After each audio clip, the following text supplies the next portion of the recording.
ሜሪትስ ፕሮፐርቲ ቀድመው ለሚመጡ የ30% ቅናሽ ያገኛሉ ይሎታል።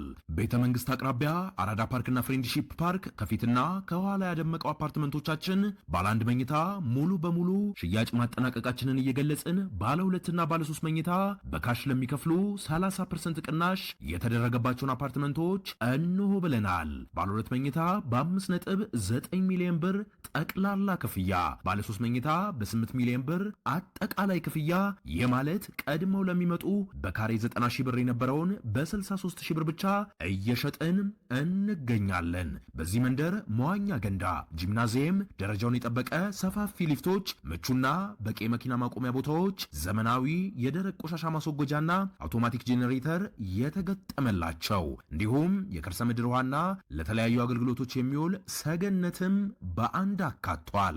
ለበለጠ መረጃ ከታች ባለው ስልክ ይደውሉ። የሰሞኑ የዲያስፖራው የ45 ቀናት ቀጠሮ እንዲሁም የአብዮቱ ምድጃ የቀለም አብዮቱ ምድጃ በውጭ ሀገር የሚገኙ መንግስትን በኃይል አስገድደን አንበርክከን በህዝባዊ እምቢተኝነት እና የቀለም አብዮት እንጥለዋለን እናንበረክከዋለን የሚሉት አካላቶች ያለፈው ሳምንት ትንሽ ሰርግና ምላሽ የሚመስል ነገሮች ነበሩ። አንዳንዶች በድፍረት የህዝባዊ እምቢተኝነቱ ተቀጣጠለ፣ ተጀመረ፣ ተነሳ፣ ፊሽካው ተነፋ እስከማለትም የሄዱ ነበሩና ቅድም ካነሳ ነው ጋር ያይዤ ነው ማነሳለህና ኢትዮጵያ ውስጥ የተመለከትነው ነገር እንደ አንድ የፖለቲካ ውስጥ እንደ ሐሳብ እንዳለው ሰው የቀለም አብዮት የሚያመላክት ነገር ነው ወይ ያየኸው? ምድጃው ተቀጣጠለ ወይ? ህዝብ ወደ አመጽ ወጣ ወይ? መጀመሪያ እስቲ እሱ ላይ አስተያየትን ሰጥ ይመስገን። በብዙ አማራጭ ህዝባዊ እምቢተኝነት ወይም አብዮት እንዲቀጣጠል ጥረት የሚያደርጉ ሰዎች ናቸው ይሄንን እያሉ የሚገኙት። በመጀመሪያ እንግዲህ እንደምታስታውሰው የጤና ባለሙያዎች ዶክተሮች እንዲነሱ ለማድረግ ጥረት አደረጉ፣ አራገቡ። በየቀኑ ብዙ ፖስት እያደረጉ ትንተና እየሰጡ ከርቀት ሆነው ድጋፍ እያደረጉ ሞከሩ። የእነሱ ጥያቄ በሰላማዊ መንገድ ሊፈታ የሚችልና በመንግስት መዋቅር ውስጥ ሊፈታ የሚችል መሆኑን አምነው ዝም ሲሉ ደግሞ ሌላ ሞብ ፍለጋ ባይስማሙ እንኳን የፖለቲካ አቅጣጫቸው ባይስማማ እንኳን አንድ ላይ ሆነን አብሮነት በሚል እንቅስቃሴ ለመጀመር አቶ ልደቱም አቶ ጀዋርም ሌሎችም ብዙዎች ጥረት እያደረጉ እንደሆነ እንመለከታለን። እና አንድ የሚያሳየኝ ነገር አለ።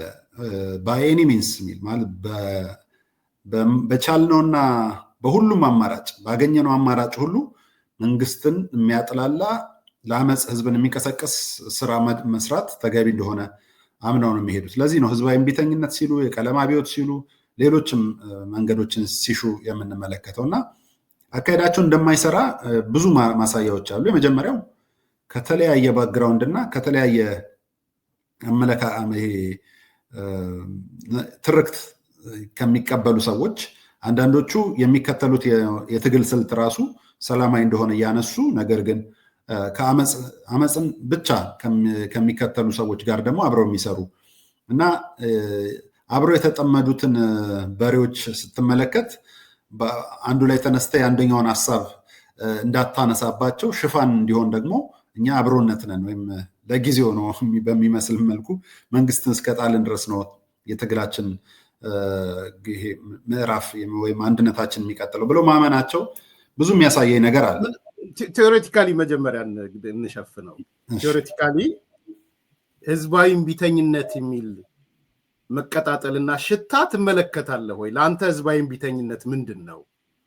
ሲቪል ዲስኦቢዲየንስ ምንድን ነው የሚለው ነገር መጀመሪያ እንየውና ከዛ አለ ወይ ኢትዮጵያ የሚለውን ቀጥሎ እንመጣለን ብዬ ነው ይመስገን። yes so ሲቪል ዲስኦቢዲየንስ እና ሰላማዊ ትግል ይለያያሉ። እኔ አሁን ለምሳሌ አቶ ልደቱን ብናነሳ እኔ ሁሌ የሰላማዊ ትግል ነው የማንቀሳቀሰው ብለው ግን አሁን ሲቪል ዲስኦቢዲየንስን ወይም ቫዮለንስ ያለበትን ጭምር ማለት ነው ስራ ማቆም፣ መንገድ መዝጋት፣ ተመሳሳይ ነገሮች ያሉበትን ከዚህ በፊት እሳቸው ሲያራምዱት የነበረው ወይም አላይመንት ያላቸው የፖለቲካ ድርጅቶች እንዳለ ሲሰሩት እሳቸው ሲኮንኑ የነበረውን ነገር ነው አሁን እየደገፉ ያሉት እና ሲቪል ዲስኦቢዲየንስ አሁን በኢትዮጵያ ውስጥ የለም ብዬ ነው የማምነው። አሁን እንደውም የታየው በተማሪዎች ይሄ የብሔራዊ አገልግሎትን ናሽናል ሰርቪስን በተመለከተ አንዳንድ ዩኒቨርሲቲዎች ላይ የተነሳው ጥያቄያቸው የሲቪል ዲስኦቢዲየንስ ሳይሆን አንዳንዶቹ ባለማወቅም 1 ዓመት ዕድሜ ተጨምሮብናል ብሎ በማሰብ አንዳንዶቹ ደግሞ ለሀገር ማገልገልን ሳይሆን በአቋራጭ ለጥቅም የግል ሀሳባቸውን ብቻ ለማራመድ በመወሰን በተማሪዎቹ የተነሳ ነው። እሱም ከ1 እና 2 ቀን ከ2 እና 3 ካምፓሶች ያልዘለለ ሆኖ ነው የሚታየው። ሲቪል ዲስኦቢዲየንስን ለማምጣት ራሱ አንድ መሰረታዊ ነገር ያስፈልጋል። ተቋም ወይም ድርጅት ማን ነው የሚመራው? ከጀርባ ሆኖ አንዳንዶች በሙያ ማህበራት ይመራ ነበር። በአንዳንድ ሀገራት እነ ቱኒዚያ፣ ሊቢያ፣ ሌሎችም ሀገራት ሲቪል ዲስኦቢዲየንስ ሲካሄድ በሙያ ማህበራት ይመራ ነበር። በጠበቆች ማህበር፣ በነጋዴዎች ማህበር፣ በሌላ ማለት ነው። አሁን እሱን ለማድረግ የሚያስችል ተቋማዊ መሰረት መሬት ላይ የለም። እሱን እመራለሁ ብሎ የሚያስብም የተናገረም አንድም ድርጅት የለም እና ሊካሄድ ሲቪል ዲስኦቢዲየንስ አሁን ሊሰራ አይችልም። ሌሎች ሁለተኛው ሜቢ አሁን ሊያይተኛው ስላልከኝ ነው ህዝባዊ እምቢተኝነትን ብቻ ያነሳሁት እንጂ አብዮትንም ማንሳት እንችላለን አብረን። አሁን የቀለም አብዮትም ይሁን ሌሎች የአብዮት አይነቶች አብረ ጨምረው እሱ የቀለም አብዮትስ የሚመስል ነገር አለ፣ ሲቪል ዲስኦቢዲየንስ አለ ወይስ ምን? ጨምረ አንድ ላይ ችግር የለውም። እንደሱ ነው የፈለኩት። አብዮት በአጠቃላይ አብዮት ስንል ስሙ ምንም አይነት ይሁን ያስፈልጋል ወይም ይቻላል ወይ? አሁን በኢትዮጵያ ነባራዊ ሁኔታ ይቻላል ወይ? ወይም የማይሆንባቸው ምክንያቶች ላንሳ። አንደኛ ህዝባዊ ድጋፍና አመኔታ። አብዮትን ለማቀጣጠል የመጀመሪያ የሚያስፈልገው ነገር ህዝባዊ ድጋፍና አመኔታ ነው።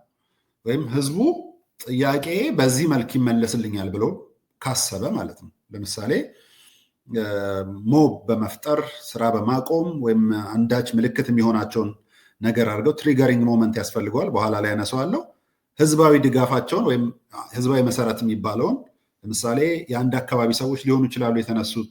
እንደምታስታውሰው በጎንደር የኦሮሞ ደም የኔም ደም ነው ብለው የተነሱትን ማስታወስ ይቻላል። የዛን ጊዜ አሁን ህዝባዊ ድጋፍ ነበረው። ኢቭን እያለፈ ትራንሴንድ እያደረገ ከአንድ አላይመንት ከአንድ ብሔር ከአንድ አካባቢ ወደ ሌላ አካባቢ እየሄደ መምጣቱን እንመለከታለን። ህዝባዊ ድጋፍና አመኔታ የለውም። አሁን የምንመለከተው ሀሳብ ይሄ ሲቪል ዲስኦቢዲየንስ ምናምን የሚሉ ሰዎች ወይም አብዮት የሚሉ ሰዎች ህዝባዊ ድጋፍና አመኔታ የላቸውም። በብዙ ማሳያ ማረጋገጥ ይቻላል። ሁለተኛው ተቋማዊ አመራር ያስፈልገዋል።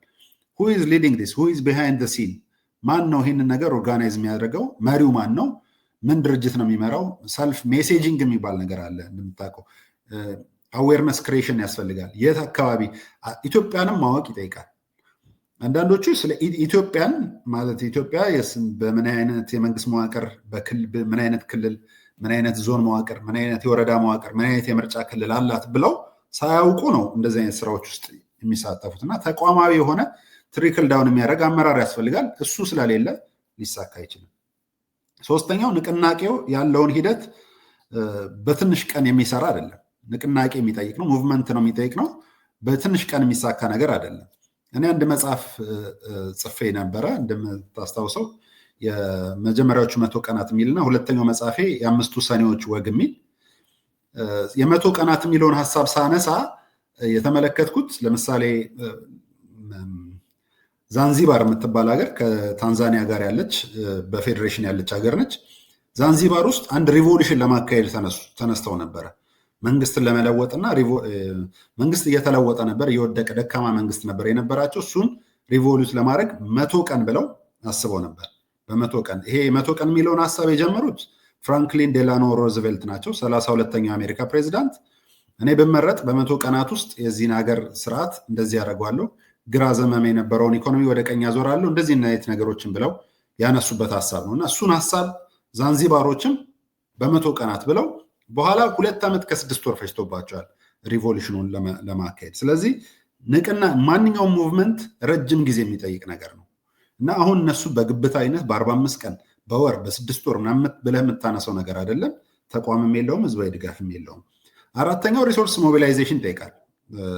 ገንዘብ፣ ፓምፍሌቶች፣ አዌርነሶች ያስፈልገዋል። ሪሶርስ የለውም። ብዙ ቢሊዮን ብሮች የሚጠይቅ ነው። አይደለም ሪቮሉሽን፣ አይደለም ህዝባዊ እምቢተኝነት፣ ምርጫ የኢትዮጵያ ውስጥ አሁን በሁሉም ቦታ ምርጫ ለማካሄድ እንደምታውቀው 2 ቢሊዮን ብር አካባቢ ይፈልጋል። እሱ ሪሶርስ የለም።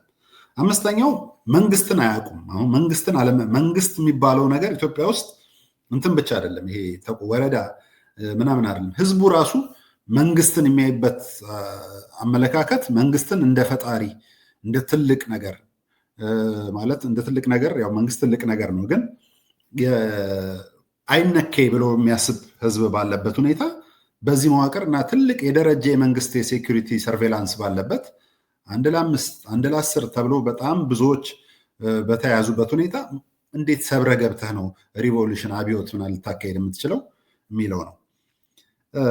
ሌላው ኮሌክቲቭ ትራውማን ይፈራል። የኛ ህዝብ ኮሌክቲቭ ትራውማን ይፈራል። እንደምታውቀው አሁን አንድ አብዮት ቢነሳ አይደለም አብዮት፣ አሁን ሰሞኑን አንድ ግንባታ ከቦሌ ድልድይ ወደ አትላስ ግንባታ እየተካሄደ እዛ አካባቢ ያሉ ንግድ ቤቶች ትንሽ እንትን ብለው ነበር። እንዴት እኛ ፓርኪንግ ስፔስ የለም፣ በቃ ንግዳችን ቆመ፣ ቀዘቀዘ። እንደው አሁን ደግሞ ጾም ይገባል፣ ስለዚህ ንግዳችን ይቀዘቅዛል የባሰ እና መንግስት እንደው አማራጭ መንገዶች ቢያደርግልን እያሉ ነበር። እና ገና ሰው ለእንደዚህ አይነት ጉዳዮች እንኳን ትራውማን የሚፈራ ህዝብ ለንግድ እንቅስቃሴ ምናምን የሆነ ነገር ይፈጠርብኛል ብሎ የሚሰጋ ህዝብ አብዮትን የሚያክል አገርን የሚለውጥ መንግስትን አብራፕትሊ ድንገት ባልታሰበ በቅጽበታዊ መንገድ መንግስትን ከላይ እስከታች የሚቀይር ለምሳሌ የደርግን አብዮት ብንመለከት በ1966 ደርግ የቀለበሰው አብዮት የሚባለው ማለት ነው ብንመለከት ሙሉ በሙሉ የኢትዮጵያን ግዛቶች 14ቱንም ግዛቶች በአንድ ጊዜ ነው በአንድ ዓመት ባልሞላ ጊዜ ውስጥ ደርግ ሁሉንም ወታደራዊ ስርዓት የዘረጋው እና ኮሌክቲቭ ትራውማን በሚፈራ የኢትዮጵያ አይነት ማህበረሰብ ውስጥ አሁን አብዮትም ህዝባዊ ተቃውሞም ውጤት አይኖራቸውም። ሌላው ውጫዊ ድጋፍ የለውም። የውጭ መንግስት አላይ የሆነ መንግስት የለውም። የሀገር ውስጥም ድጋፍ የለውም። ውስጣዊ ሰፖርት የሚያንቀሳቀሱት ተቋሚ ፓርቲዎች የሉትም።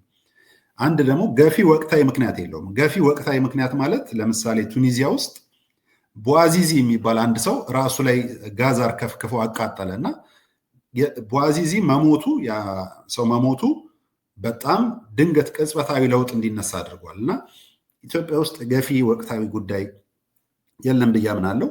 ምናልባት በደንብ አብራራዋለሁ ሁለተኛ ላይ ቢሆን እንኳን ብለን እሺ አብዮት ያስፈልጋል ይቻላል ይሰራ ቢባል ምናልባት ቢከራከሩስ ገፊ ምክንያት ወይ ቅጽበታዊ የሚለው በእንግሊዝኛው ትሪገሪንግ ፋክተር የሚባለው ነው አይደለ? ለገባኝ የሰሞኑ የተማሪዎቹ ተቃውሞ ትሪገሪንግ ፋክተር አይደለም? ለዛ እሱን ነው እኮ እያልኩ ያለሁት አይደለም? እሱ አይደለም። ምክንያቱም አንደኛ ያልሆነበት ምክንያት እኔም እና እንደኔ አንተም ብዙዎቻችን እንደምናምነው ናሽናል ሰርቪስ ያስፈልጋል ብለን ነው የምናስበው። ናሽናል ሰርቪስ ሂዱ፣ 1 ዓመት ሄዳችሁ ያሳደጋችሁ ማህበረሰብ አገልግሉ ብለን ነው የምናምነው። ይሄን የሚያምን መንግስት፣ ይሄን የሚያምን ብዙ ሰው እስካለ ድረስ ሁሉንም እኮ አሁን አብዮት እንግዲህ ለማቀጣጠል ህዝብ በጣም ብዙ ሞብ ያስፈልጋል፣ ብዙ ህዝብ አይደል? አብዛኛው ህዝብ አሁንም ከመንግስት ጎን ነው። እንደዚህ አይነት ብሔራዊ አገልግሎቶች ያስፈልጋል ብሎ ነው የሚያስበው። ጭራሽ ሀገርን ለማገልገል እምቢ ትላላችሁ ብሎ ይህን ማነሳል ለምንድን ነው? ማብራሪያቸው ይሄ ስለሆነ ነው። እነሱ አሁን ለአብዮት ለህዝባዊ እምቢተኝነት ተንደረደረን። ለዚህ ነው እኮ የአብዮቱ ምድጃ ያልኩት እኮ ርዕሱንም ለዛ ነው። ምድጃዋ ተቀጣጠለች ይላሉ። ምድጃዋ ተቀጣጠለች የሚሉት አንደኛ ተማሪዎቹ አሁን ያሳዩት ተቃውሞን እንደ ትሪገሪንግ ፋክተር ወስደውታል። አንድ ሁለተኛ ሙስሊሞቹ ያነሱት የተባለውን ተቃውሞ እንደ ትሪገሪንግ ፋክተር ወስደውታል። ሁለት ከዚህ በፊት የነበሩ ቅድም የምታነሳቸው ከሐኪሞች ጋር የተያዘ እነሱ ጋር ባይዘው አጀንዳ አይሞትም። አሁን ሐኪሞቹ አሉ የሉም፣ ጥያቄ አላቸው የላቸውም፣ የደሞዝ ጥያቄ አለ የለም፣ አይሞትም። እንትኑ ስቶርድ ያደረገውን መረጃ ሁሌ ነው ጎትቶ የሚያመጣው። በነገራችን ላይ ይሄ ከደሞዝ ጭማሪ ከምናምን ጋር ያለ ነገርም የመምህራን አመፅ ተቃውሞ፣ የሐኪሞች ተቃውሞ የሚል ይዘው መጥተዋል። ኤሎት ኦፍ ትሪገሪንግ ፋክተሮች አሉ የሚል ነው መከራከሪያቸው። የአብዮቱ ምድጃ ተቀጣጥሏል ያሉት ለዛ ነው። እሱን ነው እያነሳውን ያለው። እነሱ ጋር አጀንዳ አይሞትም ያልከው በጣም ትልቅ ሀሳብ ነው እና አጀንዳ ወቅታዊ አጀንዳ መሆን አለበት። አሁን እንዳልኩ አሁን የሐኪሞቹ ጉዳይ በስንት ዓመተ ምህረት እንደተሆነ ራሱ የሚረሳ ህዝብ ነው ያለው። ከ1 ዓመት ከ2 ዓመት በኋላ መቼ ማን ጀመረው የሚለውን ማያቅ ብዙ ህዝብ ነው የሚነሳው። ይህንን መረዳት አለባቸው። እንዲረዱ ኤክስፔክት አላረግም። አክቹዋሊ ምንም ነገር እነሱ ጋር አመፅን እስካስነሳ ድረስ የአመፅ አባት የሆኑ ሰዎች ናቸው ከዚህ ጀርባ ያሉት እና እኔ እንደውም ቢሆን እሺ ቢሳካላቸው ብዬ ሳስብ ደግሞ ወይም ይሄን ቢያደርጉ ሊሳካ ይችላል ብዬ የማስባቸው ይሄ ቢሆን ትንተና ስናደርግ የመጀመሪያው ቢሆን እንኳን በእናቶ ልደቱና በአቶ ጀዋር መሪነት አይሆንም። አብዮት ኢትዮጵያ ውስጥ የሚቀጣጠል ከሆነ ወይም ደግሞ ይሄ ህዝባዊ እምቢተኝነት የሚሰራ ከሆነ መሪ ፊገር የሚሆኑ ሰዎች ያስፈልጋሉ። ቀደም ሲል ቱኒዚያ ውስጥ እንዳነሳ ነው የሙያ ማህበራት ነበሩ፣ ታዋቂ ሰዎች ነበሩ፣ አዋቂ ሰዎች ነበሩ።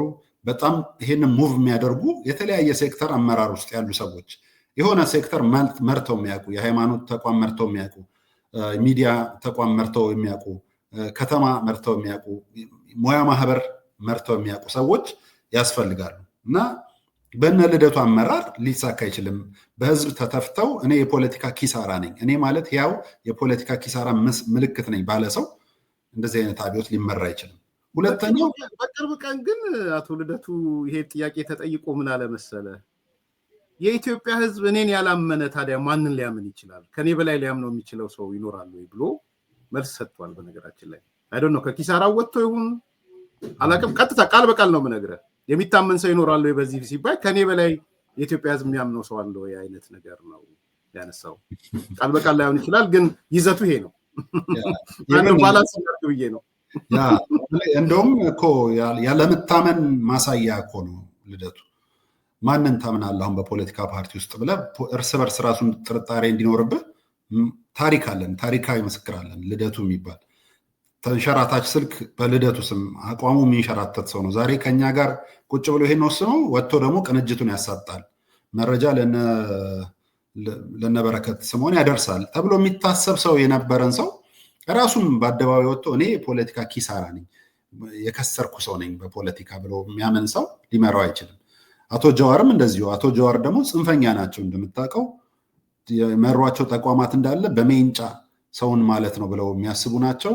ብሔርን በብሔር ላይ የሚያነሳሱ፣ ሃይማኖትን በሃይማኖት ላይ በህብረተሰብ ላይ የሚያነሳሱ ሰው ናቸው። 86 ሰዎች በአንድ ቀን እንዲገደሉ ተከብብ ያለው ብለው ቦሌ ላይ በሚገኝ 52 ሚሊዮን ብር በገዙት ቤት ውስጥ እየኖሩ ተከብብ ያለው ብለው ኑ ድረሱልኝ ብለው ጥሪ አድርገው 86 ሰዎች በአንድ ቀን እንድናጣ ያደረጉ ሰው ናቸው እና እነዚህ አይነት ሰዎች እየመሩት አብዮትም ህዝባዊ እምቢተኝነትም ሊሳካ አይችልም። ሁለተኛው ከርቀት አይሆንም።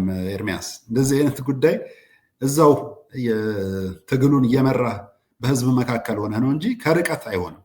ከርቀት የሚሆኑ ነገሮች አሉ። ትምህርት ለምሳሌ ይሆናል፣ ከርቀት መማር ይቻላል በኦንላይን በዲስታንስ እንጂ አብዮት ከርቀት አይሆንም። እዛው ህዝቡ መካከል እየተጋፈጥክ ነው መስራት ያለብህ። እነሱ ከርቀት ሆነው ነው የሚመሩት። ዊክ ሊንክ ነው ያላቸው። ከተማ ውስጥ ምን እየሆነ ነው ዛሬ የሚለውን ሀሳብ የሚነግራቸው ሴኪሪቲ አፓራተስም የመንግስት መዋቅርም ምንም ውስጥ የሉበትም። ተበልቷል። የነሱ የጀዋር ዕቁብ ተበልቷል። ምክንያቱም ኦልሬዲ የእሱን ቄሮች መንግስት ወስዶ በልማትም በማህበራዊ ጉዳይም አስተሳስሯቸዋል። ሶስተኛው አመክንዮ የላቸውም።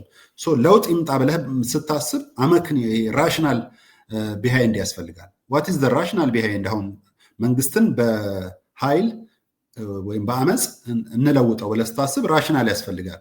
ራሽናል አላቸው ሊባል ይችላል። ለምሳሌ የአማራ ተወላጆች በወለጋ ተጨፍጭፈዋል። ታዋቂ ሰዎች ሃጫሉ ሁንዴሳን ጨምሮ ብዙዎች ተገድለዋል። እነዚህ ናቸው አመክንዮዋችን ብለው ሊያነሱ ይችላሉ።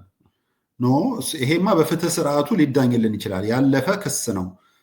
እንደውም ይሄንን ጨምሮ ብዙ የፍትህ ጥሰቶቻችን በትራንዚሽናል ጀስቲስ በሀገራዊ ምክክር ሊለወጥ ይችላል ብሎ የሚያምን ብዙ ሚሊዮን ባለበት የነሱ ይሄ ውሃ የማይቋጥር ወይም የጥቂቶችን ብቻ ሴንሴሽናል አጀንዳ ሊያራግብ የሚችል አቋም ነው እና አመክንዮአቸው ሁሉንም ሊያስማማ አይችልም። ለምሳሌ ሁሉንም የሚያስማማ አጀንዳ አለ፣ ህገ መንግስቱ መቀየር አለበት የሚለው የመንግስት ሰዎችም ህገ መንግስቱን የጻፉት ሰዎች ጭምር ሁሉም አይስማሙበት። ሁሉም ስለ አሁን ወደ ምልክት የሚለው ፕሮፌሰር እስቄልን ብትወስድ እንደውም ትላንትና ወደ ያሳሳየው ነበረ ትምህርት የሆነ ትግራይ ሚዲያ ጋር ሄዶ እነዚህ ሰዎች ማለት እኮ ህገ መንግስቱ ይቀየር የሚሉ ለአንዲት ለሁለት አንቀጽ ብሎ የሚሉ ናቸው ብሎ አሁን ጥምዶ እስከ መግባቱ በፊት ይሄ እንትን ምንድነው ከልደቱ ጋር አላይ ከማድረጉ ፊት የህገ መንግስቱና የህብረ ብሔራዊት ኢትዮጵያ ጠላቶች ናቸው ብሎ ነው እንግዲህ አቋሙን ቀይሮ ከሆነ አላውቅም። አንዳንዶቹ እንደዛ የሚሉ አንዳንዶቹ ድሮ አሁን እነ ዶክተር ጸጋዬ አራርሳን ብትወስድ ህገ መንግስቱ ወይም ሞት ነበሩ። አሁን ግን ቶታሊ ኢትዮጵያ ትገንጠልና ኦሮሞ ሀገር እንሁን ነው የሚሉት። ከዛ አንጻር ሊደግፉት ይችላሉ። ምን ለማለት ፈልጌ መሰለክ የህገ መንግስቱን መቀየር ይፈልጉታል ያልኩት ለምሳሌ በአመክንዮ በቃላትም ቢሆን ማለት ነው። በቃላትም ቢሆን ለምሳሌ አርብቶ አደር የሚል የሆኑት የህብረተሰብ ክፍሎቻችን ዘላን ነው የሚለው ህገ መንግስቱ። ይሄንን ብታሳያቸው ይቀየር ብትላቸው ማንኛውም ሰው ይደግፋል ብዬ ስለማምን ነው። በኤችአይቪ ኤድስ ጋር የሚኖሩ ሰዎችን በኤችአይቪ ኤድስ የተለከፉ ነው የሚለው ህገ መንግስቱ አይደል? አንቀጽ 42 ይመስለኛል ካልተሳሳትኩ። እነዚህ አይነት ወርዲንጎችንም ቢሆን ብቻ በአይኒ ሚንስ የህገ መንግስቱ ወደ ፕሬዚዳንሻል እንዲሄድ ሊሆን ይችላል፣ ወይም የፌዴራል ስርዓቱ ወደ ሌላ አይነት የፌዴራል ስርዓት እንዲሄድ ሊሆን ይችላል። የሚፈልጉ ሰዎች ይበዛሉ። ሁሉም ማለት ባያስደፍርም እውነትም እንዳልከው ግን ቢያንስ ህገ መንግስቱ ወዴት ይቀየር የሚለው ሌላ ወደ ምን አይነት ይዘት ይቀየር የሚለው ሊያከራክር ይችላል። ግን ህገ መንግስቱ ቢያንስ በቃላት አጠቃቀሙ ዘመናት ያለፈበት አሜንድ መደረግም ቢያንስ አዲስ ህገ መንግስት መጽሐፍ ነው ወይስ አሜንድ መደረግ ነው የሚለውም ያከራከራል። ግን አሜንድ መደረጉን ቢያንስ ሁሉም ሰው ይስማማል ብዬ ሁሉም ባይሆንም በአመዛኙ ብዙ ሰው ይስማማል ብዬ አስባለሁ። ለዛ ሚዩት ነው አይ ቲንክ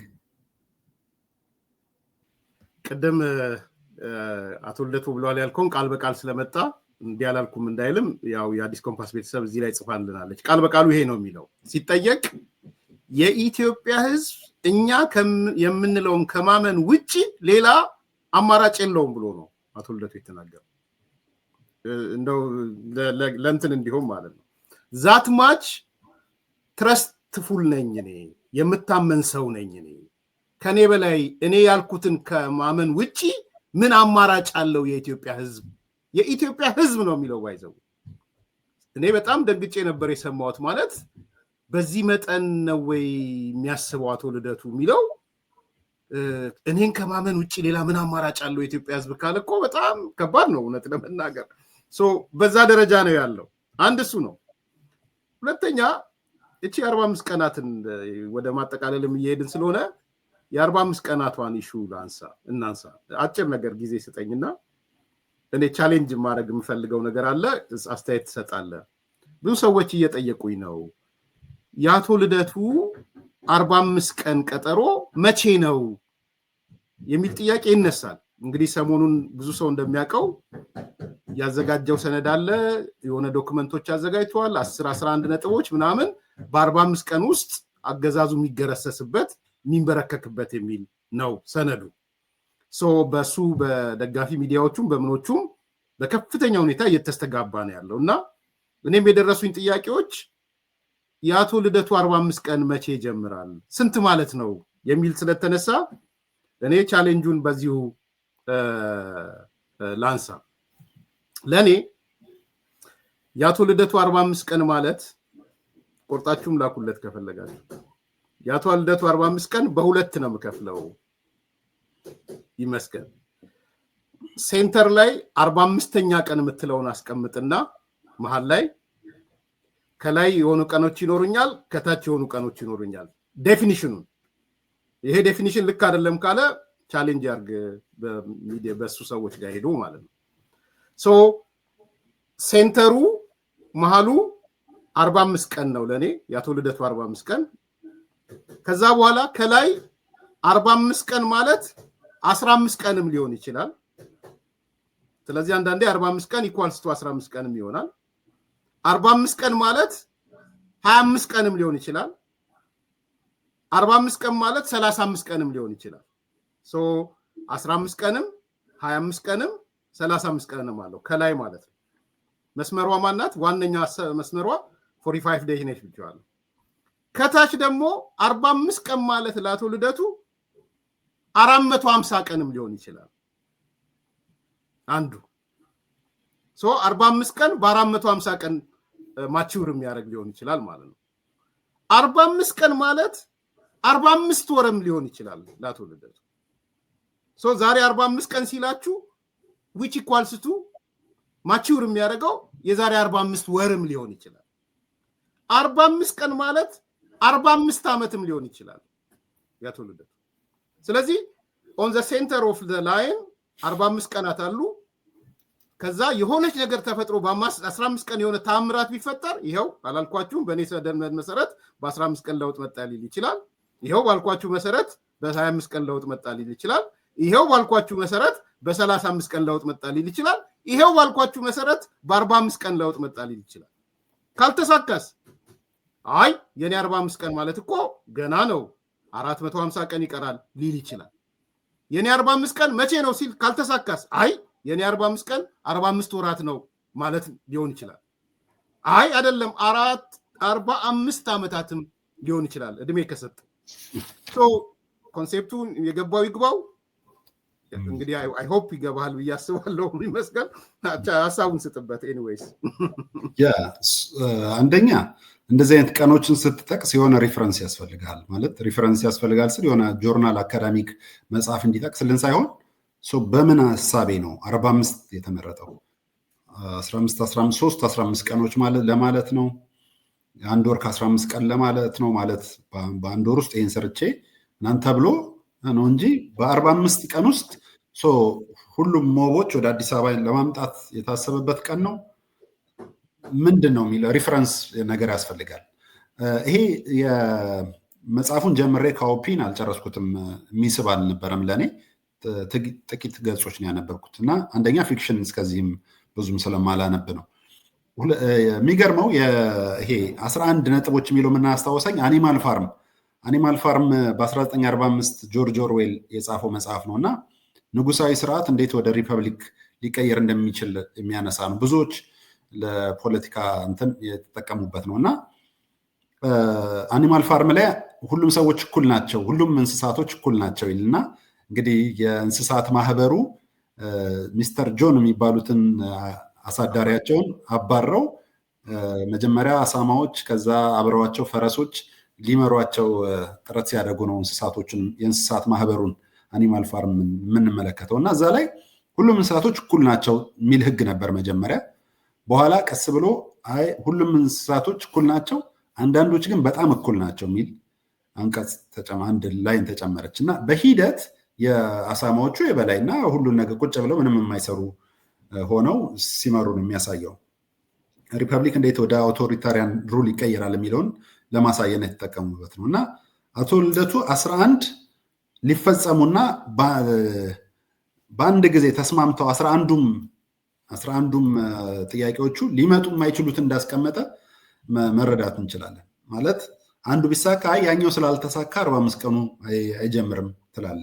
9 ተሳክተው 2 ባይሳኩም እንደዛው፣ 7 ተሳክተው 4 ባይሳኩስ፣ 4ቱም አላይመንት ባይመጡስ በዛን ቀን ብለህ ብታስብ፣ ለምሳሌ አንድ ተቋም ሲኖር ነው ብለህ የምታስብ ከሆነ ያ ተቋም መቼም ኢትዮጵያ ውስጥ ተቃዋሚዎችን ማሰባሰብ ታሪካዊ ፈተና ነው። እንደውም በአንድ ሀሳብ ሰው ቢሰባሰብ ይችላል እንጂ ተቋም እስከሆነ ማህበር እስከሆነ ፖለቲካ ውስጥ እስከተሳተፈ ድረስ ሁሉም ሰው እናና አብረን በአብሮነት እንስራ ማለት ትክክል አይደለም። ስሙ ራሱ ይሄ አንድነት አይደለም፣ አብሮነት ቱጌዘርነስ ነው እና ቱጌዘር መሆን ሁልጊዜ ያው ባስ ላይ ያሉም ሰዎች አብረው ናቸው። መውረጃቸው ይለያያል፣ መጨረሻቸው መዳረሻቸው ይለያያል። በባስ ውስጥ ግን እስከሄዱ ድረስ ባሱ ላይ የሚመጣ ነገር እንዳለ እነሱም ላይ ይመጣባቸዋል እና አሁን ይሄ አብሮነት የሚባለው እንቅስቃሴ አብሮ እየቀጠለ ያለው የጋራ ጠላታቸው እስካለ ድረስ ነው። የጋራ ጠላት ብሎ የሚያስቡት ብልጽግና መራሹ መንግስትን ነው። ዶክተር አብይና እሳቸው መንግስት ሲፍረከረክ ሁሉም ወደ የጎራው ደግሞ ይሄዳል። ብሔርተኛው ወደ ብሔሩ፣ መሀል ላይ ደግሞ ከ2 ከ3 ብሔር ያሉ ሰዎች ደግሞ የት እንደሚገቡ የማይታወቅበት መሀል ይቀራሉ እና የማይጨበጥ ነው። በ45 ቀን ማንኛውም ህዝባዊ እምቢተኝነት አብዮት ተቀጣጥሎ ተሰርቶ ተመርቶ ከግብ ሊደርስ አይችልም፣ ተሞክሮም አያውቅም። መንግስት መለወጥ አይደለም እያነሳን ያለ ነው። መንግስትን በአንድ ቀንም መንግስት ሊለወጥ ይችላል፣ በሞት ሊሆን ይችላል፣ በምንም የመንግስት መዋቅሩ ተፍረክርኮ ሊወድቅ ይችላል እና የዛኔም ግን ባለቤትነቱን እኔ ወይም ነብይነቱን እኔ ወስዳለሁ ብለህ 45 ቀን የሚል ቁጥር አስቀምጠህ መንቀሳቀሱ አያዋጣም፣ የትም የሚያደርስ አይመስለኝም። የሰው ጥያቄ እኮ እንትን ስለነበረ ነው ይመስገን። አሁን ብዙ ሰው ይጠይቀኛል መቼ ነው የአቶ ልደቱ 45 ቀን ፊሽካው የሚነፋው ብለው ይጠይቁኛል። ምክንያቱም አንዳንዶች ቸኩሎ ፊሽካው ተነፋ ብለው ደንግጦ መጥቶ ፊሽካው አልተነፋም ብሏቸዋል። በነገራችን ላይ እነ አርበኛ ከሌ የምላቸው ሚዲያዎች አሉ እና ለምደዋል፣ ፊሽካው ተነፋ ለምደዋል። ያኔም ግንቦት ሰባት ዘመነን ምን 200 የማይሞላ ሰራዊት ይዞ ፊሽካው ተነፍቷል ሲላቸው መጥተው ሰበር ዜና ፊሽካው ተነፋ ያሉ ሰዎች አሁንም መጡና ህዝባዊ እምቢተኝነቱ ፊሽካው ተነፋ ሲሉ ደንግጦ እየሮጠ መጣ። በእኔ እምነት እየሮጠ መጣና ገና የኔ ፊሽካ ገና አልተነፋም አላቸው። ያው እኔ ካልመራሁት ብሎም ነው የኔ ፊሽካ አልተነፋም ሲል ምን ማለቱ ነው?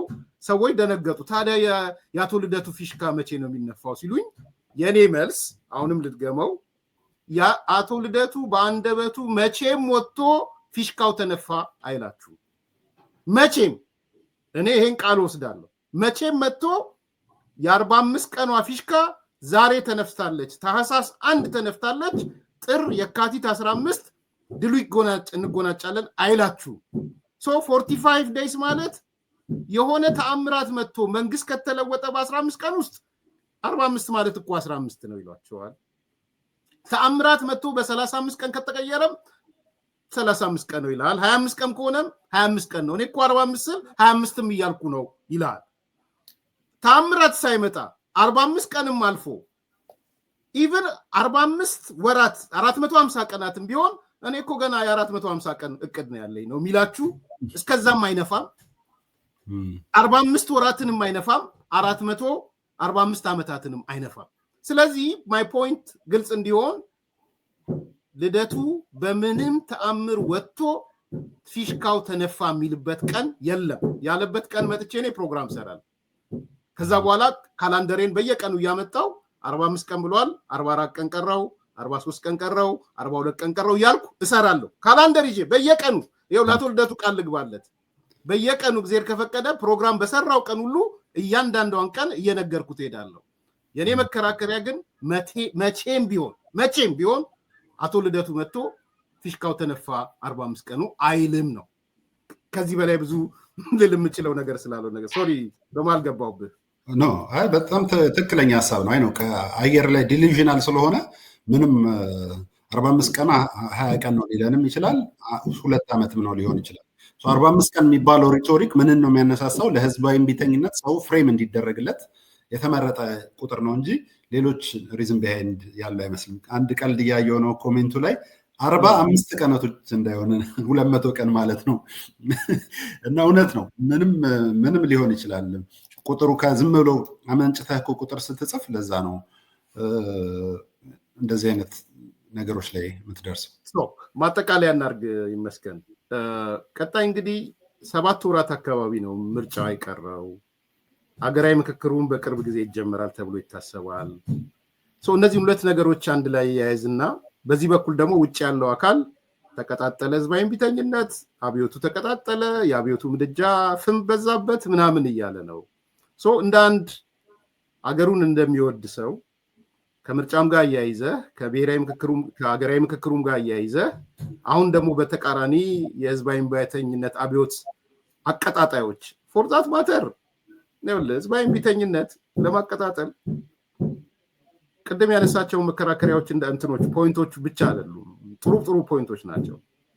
ከዛ በላይ ትልቁ ነገር ማህበረሰብ ውስጥ የተፈጠረውን ነገር ሊድ የሚያደርግ እዛው ማህበረሰብ ውስጥ መገኘት ነው ያልከው ነው ትልቁ። ምክንያቱም አንተ ዋሽንግተን ዲሲ ቁጭ ብለህ እሳት ግባ ስትለው ሰው ኩዌሽን ያደርጋል፣ ይጠይቃል፣ ምንድነው እያለኝ ያለው ብሎ ማለት ነው። ኮኔክተር ናቸው።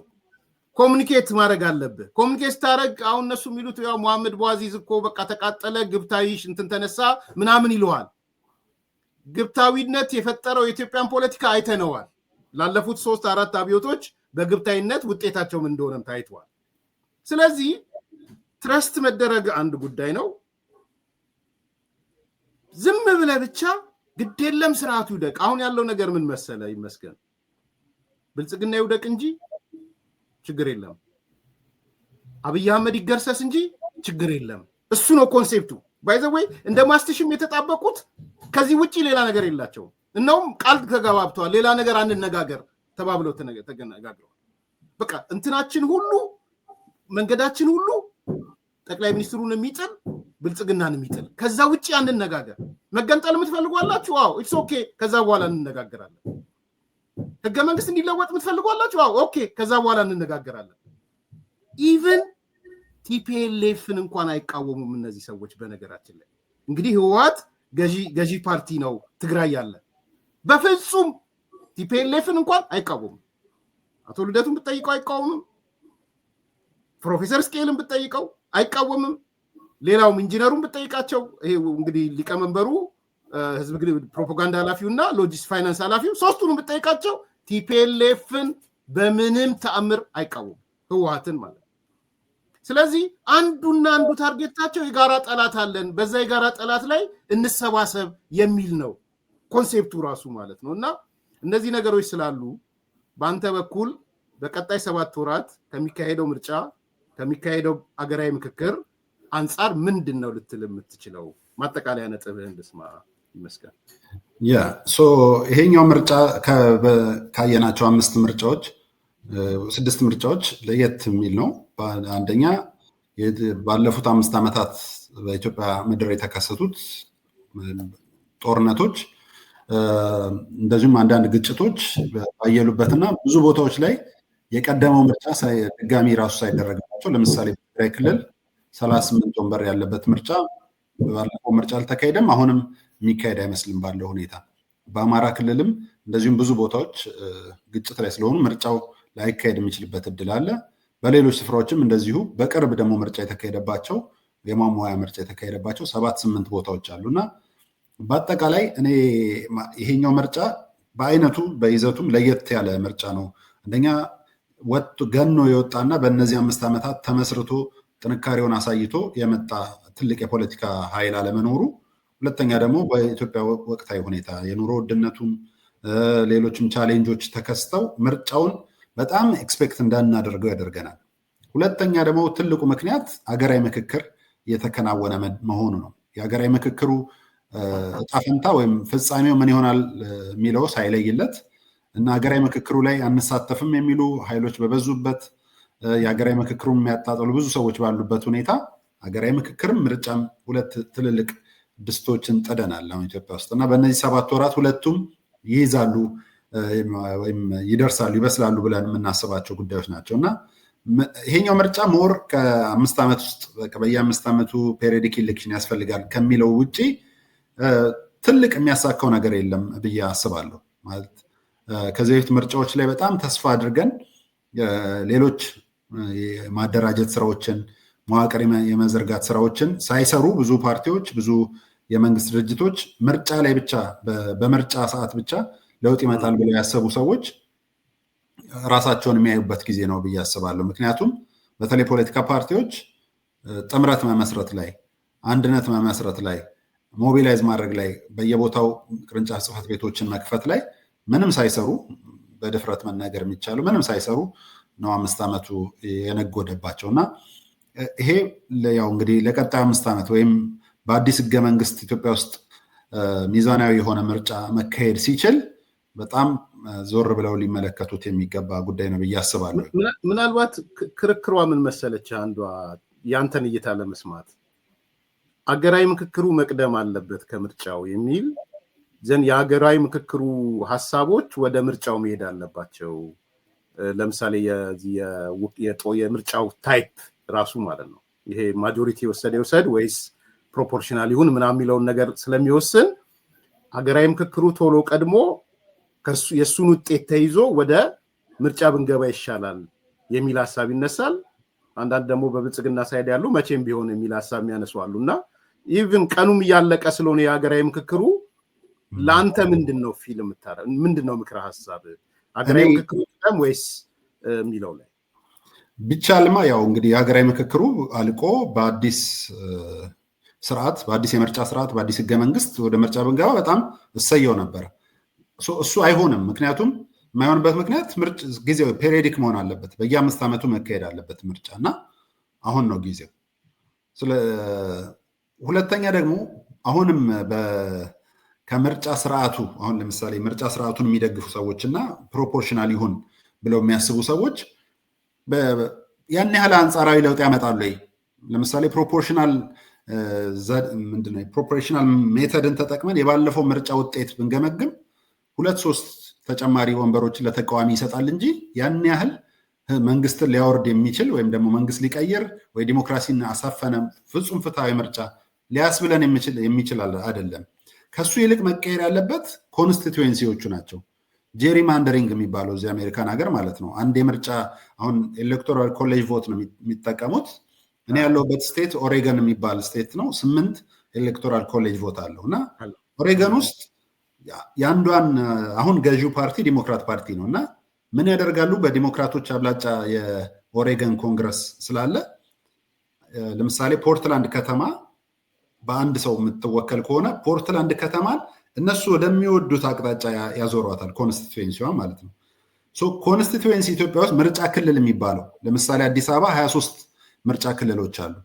አንደኛውን እኔ ላንሳለህ በደንብ ስለማውቀው ወረዳ 28 ይባላል። ከመገናኛ እስከ የካ አባዶ ያለው ማለት ነው። በየካ ክፍለ ከተማ ወረዳ 9 እስከ ወረዳ 13 የነበረ አሁን ለሚኩራ በላይኛው በኩል 2 ወረዳዎችን ጨምሮ ማለት ነው። ይሄ አካባቢ ነው እና ይሄ ነው ዲዞልቭ መደረግ ያለበት። አሁን ወይ ባለፈው ምርጫ ላይ በክፍለ ከተማ ተብሎ 14 ሰው ነው ለምርጫ የተወዳደረው። ማለት አንድ ሰው ከ89 እጩዎች 14 ሰው መምረጥ ይችላል። ይሄ በአንድ ቀን ምርጫው ካልኩሌት ተደርጎ ፍጹም ሆኖ ሊያልቅ አይችልም። በአንድ ቀን እንዲያልቅ ወይ ኮንስቲትዩንሱ ማሳነስ፣ ለምሳሌ 151 ምርጫ ጣቢያዎች ነበሩ። አሁን እኛ አካባቢ ላይ 151ን እየተዘዋወርክ ልታደርገው አትችልም። ልትጎበኛው ልትከታተለው አትችልም። ማለት ፍጹም አይቻልም። 2000 አካባቢ የምርጫ ክልሎች ነው አዲስ አበባ አጠቃላይ ያሉት። አዲስ አበባን ብቻ ልወዳደርና እንደው አዲስ አበባ ብቻ ብለህ ራሱ ብታስብ 2000 ቁጭ የሚል ታዛቢ፣ ተዘዋዋሪ ቢያንስ 200 ታዛቢ ምሳ ላይ ምናምን የሚቀይራቸው ምናምን ማለት ነው። ሆኖ በ24 ሰዓት ቆጠራው ታሊ ሲደረግ ብታይ ከባድ ማትስ ነው የሚሆንብህ፣ ከባድ ማትስ። ምክንያቱም 89 እጩዎች አሉ። እኔ 3 ከኢዜማ 2 ከአብን 2 ከብልጽግና መርጬ ከሆነ 14 ከሞሉልኝ ኦኬ ባልና አንድ ተብሎ እያንዳንዱ ሰው ጋር ሄዶ ቲክ ቲክ ቲክ ተደርጎ ቁጭ ይደረግና የሌላኛው ሰውዬ ይነሳል። 1500 ነው እንደዚህ የምትቆጥረው። ሌሊት ያልቃል። 48 ሰዓት ቁጭ ያሉ ሰዎች ነበሩ። ይሄ የምርጫ ስርዓቱ ደካማ ጎን ነው። ምርጫ ስርዓቱ ኮንስቲትዌንሲውን በጣም ሰፊና ማኔጀብል እንዳይሆን አድርጎታል። አንደኛው ይሄ ነው። ይሄ ብቻ አይደለም። እንግዲህ አሁን ለምሳሌ ምን ማድረግ ብዙ አይነት አማራጮች አሉ። እኔ ቁጭ ብዬ ያሰብኳቸው የጻፍኳቸው፣ ለምሳሌ አዲስ አበባ ውስጥ 121 ወረዳዎች አሉ፣ አስተዳደር ወረዳዎች። በወረዳ አንድ ሰው ብቻ ብንመርጥ ምን ችግር አለ? ወረዳው አንድ ሰውን ነው ለአዲስ አበባ ምክር ቤት መምረጥ የሚችለው ተብሎ የወረዳው ህዝብ 9 ፓርቲዎች ካሉ ከ9 ሰዎች አንዷን ቲክ አድርጎ ይሄዳል። ምርጫው ከሰዓት ሳይሞላ 9 ሰዓት ሳይሞላ ያልቅ ነበር። 89 ሰው ነው እጩ የምታደርገው ሲባል አንዱ ይገባና ምርጫ ሊመርጥ ገብቶ 5 ከዚህ ይችላለሁ ብሎ ሀሳብ ይሰጣል። አዎ ትችላለህ። ከዛ ይገባና ተበላሸብኝ ወረቀቱ፣ እሺ ቆይ ይቀየርልህ። እንዴት አይነት አዛ እንደሆነ። እስከ ምሽቱ 6 ሰዓት ምርጫው ገና ተመርጦ አላለቀም። ቆጠራውን አስበው 48 ሰዓት። የምርጫ ስርዓቱ ፍጹም ኢትዮጵያ ውስጥ ዲሞክራሲን ለማምጣት አይደለም ካልኩሌት ቁጭ ብለህ ካልኩሌት ለማድረግ በጣም ከባድ ማትስ የሚጠይቅ ነው። ይህንን የሚችሉ ብቃት ያላቸው የምርጫ አስፈጻሚዎች የሉንም ብዬ ነው የማስበው። ሊቫሎን ምርጫ ቅስቀሳውን አስበህ የእጩ ምዝገባን ተመልክተህ ሌላም አንዳንድ ፓርቲዎች ለገንዘብ የሚያደርጉ አሉ። ሌላ ጊዜ እንግዲህ በደንብ በሰፊው ስለ ምርጫ ብቻ እንሳት እንችላለን። ለምሳሌ እኔ ልመዘገብ የክፍለ ከተማ እጩ ነበርኩኝ፣ የኢዜማ እጩ። ሄጄ መታወቂያ ምናምን ይዤ ሄድኩኝ እና ፎቶ እንደምንነሳ ያው ምርጫው ላይ የኔ ፎቶ ስላለ እንደዚህ ከረባት አድርጌ ምናምን የሄድኩት ፎቶ እዛ ልነሳ ማለት ነው። ልጆቹ ኮምፒውተር እንደዚህ ማውስ እንደዚህ አሽከርክረው ፎቶ ማንሳት አይችሉም። አስመራጮቹ ማለት ነው። እንዴት ነበር ይቺ ነገር ያሉ እኔን እዛ 1 ሰዓት ምናምን አቆዩኝ። ቁጭ ብዬ ያው እኔ እየታገስኩኝ እየጠበቅኩ እያለ አንድ ሰውዬ መጣ። 14 በጣም እንግዲህ ያው እንዴት ብዬ መግለጽ እንደምንችል አላውቅም። አሮጊቶች በጣም የወረዱ ፀጉራቸው ጭብርር ያሉ ሴቶችን ይዟቸው መጣና አቤት ምናምን አሉት። አይ ከህዳሴ ፓርቲ እጩ ላስመዘግብ ነው አለ። ህዳሴ ምን አያውቁትም አስመራጮቹ፣ እኔም አላውቀውም። እሺ ብለው እነዛ አሮጊቶች ብር ከፍሏቸው ነው መጥተው በእጃቸው እንደዚህ አንዳንዶቹ እየፈረሙ እጩ ሆነው ተመዝግበው ያው ፎቶአቸውን ተነስተው ምናምን እኔ ወጣሁኝ የኔ ያለቀልኝና ወጣሁኝ። የዛኑ ፌስቡክ ላይ ጻፍኩኝ ምን አይነት ሀገር ውስጥ ነው ያለ ነው። ለዚህ ነው 61 ፓርቲ ምናምን የሚባለው። ሴቶች ብቻ ነው ያመጣው 14። ለምን በሴት እጩ ስታደርግ ደግሞ ሊቫሉ ከሌሎች እጩዎች ገንዘቡ እጥፍ ይሆናል። ገንዘቡ ቀጥታ ለሰውየው ሊሆን ይችላል። 161 እጩ አስመዝግቧል አዲስ አበባ ላይ ማለት 138 ለምክር ቤቱ 23 ደግሞ ለፓርላማ 161 እጩ አስመዝግቧል።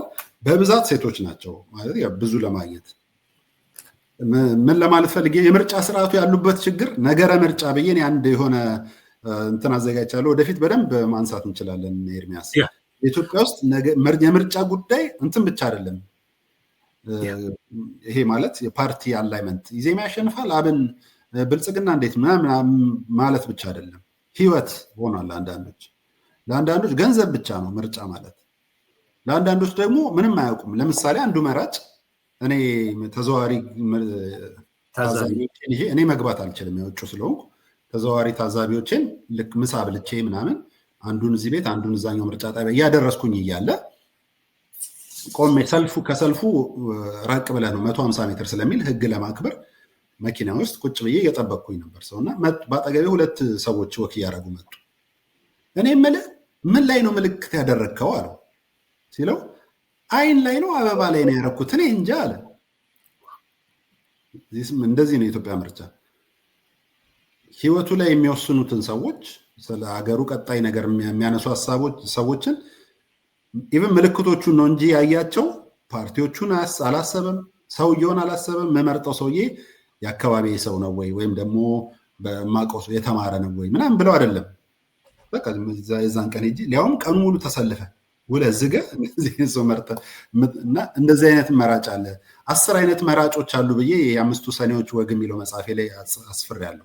10 አይነት መራጮች አሉት። አንደኛው በሴፍቲ ኔት ተደራጅቶ በህዝብ ግፊት ወይም በመንግስት ግፊት ሄዶ የሚመርጥ አለ። ማን እንደሚመርጥ ተነግሮት የሚመርጥ ማለት ነው። አንዳንዱ ደግሞ ያልተማረ መራጭ ማለት ያልተማረ ኢነሴንስ በትምህርት ቤት ብቻ ሳይሆን አሁን እንዳልኩት ሰውየው በምርጫ ምን ይመጣልኛል ምናምን ብሎ ሳይሆን ያገኘው ላይ ምልክት አድርጎ የሚወጣ አለ። ሶስተኛው የሚያበላሽ መራጭ አለ። አይ ቲንክ እንዲናርግ ይመስገን ምርጫ ክሪቲካል ስለሆነ አሁን 7 ወርም ስለቀረው በቅርብ ጊዜ ውስጥ አንተ ሚዲያም እኔም ጋር መጥተን የትላንትና ችግሮች እንዳይደገሙ ምን ይደረጉ የሚል ሀሳብ የትላንትና ችግሮች ምንድን ናቸው? 1 2 3 4 5 ቅድምም ያነሳልን አለ እረተው ምን አይነት ይሄ ፓርላማስ ምንድን ነው? ሪሊ ግሬሱን ጠብቆ ነው ወይ ያለው ፓርላማ? ምክር ቤቱ ግሬስ አለው ወይ? የክልሎቹ ምክር ቤት ግሬስ አላቸው ወይ? አሁን እንዳልከው ከንቲባ አመራረጥ ምን ቢሆን ነው የሚሻለው? የአዲስ አበባ ምክር ቤት አመራረጥ እንግዲህ ሲምቦሊክ ናት አዲስ አበባ። አዲስ አበባ ላይ ጥሩ ካልሆነ ሌላ ቦታ ምን ሊሆን እንደሚችል ዩ ካን ኤክስፔክት ምን ሊሆን እንደሚችል የተወሰነ እንደው የከተማ ንቃተ ህሊናም ስላለ ማለት ነው። ስለዚህ ምን አይነት ሁኔታ ነው መሆን ያለበት? ምርጫው 12 13 ሰዎች ደርድረ ምረጡ ማለትስ ምን ያህል ኢፌክቲቭ ነው የሚሉትን ነገሮች ራሱን ችሎ በደንብ ብንነጋገርበት መንግስትም ሌላውም ምርጫ ቦርድም ሌላውም የሚጠቅመውን እንዲወስድ ብናረግ ጥሩ ይመስለኛል። የኛ ስራችን አንዱ ስራ ይሄ ስለሆነ ማለት ነው። ሌላ ማጠቃለያ ካለ እሱን አንሳውና እንጨርስ። ይኸው ነው እንግዲህ። በተረፈ የራስ ሚዲያ የተሰኘ ሚዲያ በዩቲዩብ ላይ ያለኝ የራስ ሚዲያ ላይ ወቅታዊ የሆኑ ማህበራዊ ጉዳዮችንና እንደዚህ የፖለቲካ ትንተናዎችን ለመስጠት ሞክራለሁ። በቅርቡ አንድ ውድድር አስጀምሬያለሁ እንደ ኮምፒቲሽን ስለ ቀጣዩ የኢትዮጵያ ሀገራዊ ህገ መንግስት ምን ቅርጽ መያዝ አለበት የሚለውን ሀሳብ አምጥቶ ለሚወያይ ሰው እድል አለ። እሱንም የራስ ሚዲያ ኦፊሻል ብላችሁ ፈልጋችሁ ገብታችሁ ሀሳባችሁን ማጋራት ትችላላችሁ። ሽልማት ያለው ውድድር ነው። እሱን አበረታታለሁ። እንግዲህ የራስ ሚዲያን ኤርሚያስ ከልብ አመሰግናለሁ ስለጋበዝከኝ። ይመስገን። በቅርብ ቀን እንገናኝና ቅድም ባነሳሁት ጉዳይ ላይ ሀሳብ እንሰጣለን። እንግዲህ ሀሳብ ፖለቲካ ነው፣ ሚዲያችንም የሀሳብ ነው። ሌሎቻችሁም ጥያቄ አስተያየት ካላችሁ ኤርሚያስ እና ይመስገን እዚህ ጉዳይ ላይ ብትወያዩበት ብላችሁ addiscompass@gmail.com ላይ ላኩልን፣ ወይም ደግሞ በራስ ሚዲያ ላይ ጂሜይል አለ። በጂሜይልን ያውቁታል። የራስ ሚዲያ @gmail.com ነው። YERAS የራስ ሚዲያ እዚህ ላይ መጻፍ ይችላሉ። ኦኬ ሶ ጥያቄዎቻችሁን ለቅድም እንደተባለው ሽልማት ያለበት ነገር ካለም እኛም እንወዳደራለን ከተፈቀደልን። ይሄ ነው የራስ ሚዲያ @gmail.com እዚህ ላይ አስፈሬላችኋለሁ። ሶ ጥያቄ ካላችሁ የራስ ሚዲያ @gmail.com ላይም ላኩ፣ ለአዲስ ኮምፓስ @gmail.com ላይም ላኩ። ቀጣዩ አቅጣጫችን አንዱ ያነሳ ነው ምርጫ መሆኑን ታውቃላችሁ። በምርጫ ጉዳይ ላይ ምንድነው የምናደርገው እንላለን። ሚዲያውን ሰብስክራይብ አድርጉለት፣ ሼር አድርጉለት፣ ላይክ አድርጉለት። እንዲህ አይነት ሚዲያ ባሳደግን ቁጥር ሐሳቦች እያደጉ ይሄዳሉ። እኔ ሁሌም ለአዲስ ኮምፓሶች የምነግራችሁ ይሄንን ነው። እግዚአብሔር ይስጥልኝ። ይመስገን። አመሰግናለሁ ኤርሚያስ። አድማጭ ተመልካቾች የዛሬው ፕሮግራማችን ይሄን ይመስላል። ስላዳመጣችሁን አብራችሁን ስለቆያችሁ እጅግ በጣም እናመሰግናለን። መልካም ቀን፣ መልካም ምሽት።